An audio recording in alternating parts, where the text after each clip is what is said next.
കണ്ണൂർ കോളയാട് ആലച്ചേരിയിൽ പഴയ കെട്ടിടം തകർന്നു വീണു വാർത്ത വരുന്നു. ആലച്ചേരി സ്വദേശി ചന്തുക്കുട്ടി നായരുടെ ഇരുനില കെട്ടിടമാണ് തകർന്നത്. അരുൺ പൂപ്പർമ വിവരങ്ങളുമായി. അരുൺ, ഈ ആ കെട്ടിടത്തിൽ ആൾക്കാരുണ്ടായിരുന്നോ? ഏതെങ്കിലും തരത്തിൽ അളവായ ഉണ്ടോ? ഉണ്ടാവാതിരിക്കട്ടെ അരുൺ. അഷ്മി, ആ കെട്ടിടം കുറച്ചു കാലമായി അത്തരത്തിൽ തുറന്ന് പ്രവർത്തിക്കാറില്ല. അവിടെ മുമ്പൊക്കെ ആ കെട്ടിടം പ്രവർത്തിക്കാൻ ഉണ്ടായിരുന്നു. പക്ഷേ ഇപ്പോൾ അവിടെ അങ്ങനെ അത്തരത്തിൽ എന്തെങ്കിലും ഒരു പ്രവർത്തനം അതിലില്ല, കെട്ടിടത്തിലില്ല. അതുകൊണ്ട് മറ്റാളപായമൊന്നും ഉണ്ടായിട്ടില്ല.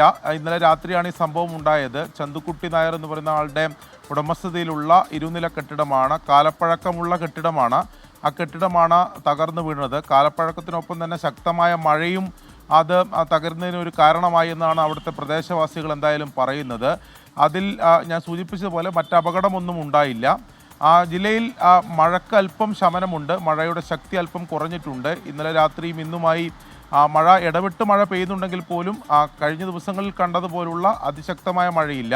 അതുകൊണ്ട് തന്നെ മറ്റ് മഴക്കെടുതികളോ നാശനഷ്ടങ്ങളുടെയോ റിപ്പോർട്ടുകൾ ഇന്നലെ രാത്രിയോ ഇന്ന് രാവിലെയുമായി മറ്റെവിടുന്നും ഉണ്ടായിട്ടില്ല എന്നുള്ളത് ആശ്വാസകരമാണ്. പക്ഷേ ജാഗ്രത തുടരണം. ശക്തമായ മഴയ്ക്കുള്ള സാധ്യത തന്നെയാണ് കാലാവസ്ഥാ നിരീക്ഷണ കേന്ദ്രം മുന്നറിയിപ്പ് നൽകുന്നത്.